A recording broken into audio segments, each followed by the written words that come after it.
they all have to have begun a long time ago. And so that got me on the road to doing what I do. Okay.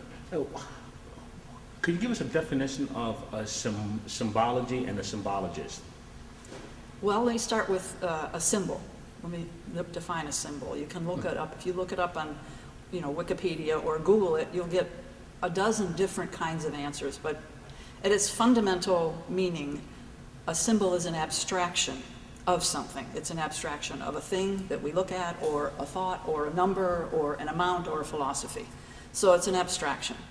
A symbology is two things. A symbology is a system of communication. A symbologist studies the symbols within that system or other systems. The English language is made of words which we write with symbols that are letters, and they form words which are symbols for things.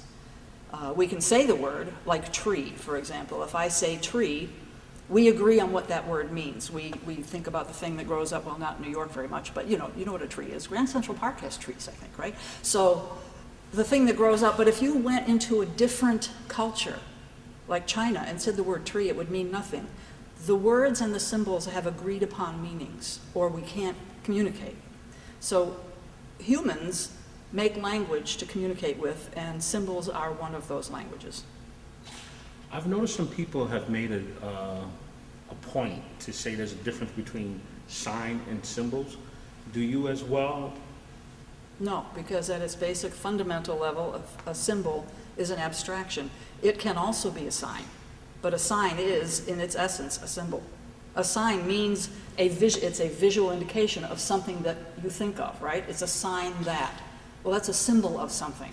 So if it's a visual image, then it's a symbol, and then there are many, many kinds and many relationships. Symbols are associative. They don't read like words. We don't look at a picture and think about it the way that we do with words. If you look at a picture of a horse, your brain associates that with a horse. You bypass a lot of thought processes. And that's that associative process which causes people to maybe relate things that are not related in a symbol system. I use a really good example in one of my shows where I do context for Masons. You have a skull, and it's a symbol of your mortality and meditative and other things, whatever. You guys all know what that means. But I had this person send me a skull that had a pirate's bandana and a patch and said, "This means that Masons are pirates." I said, "I don't think so. You're making a construct between two things which are similar but do not belong together. One of these things is not like the others."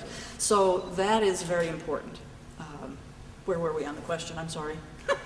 Perfect. I mean, it's perfect. That's perfect. Okay, and could you tell us why symbols are important to study?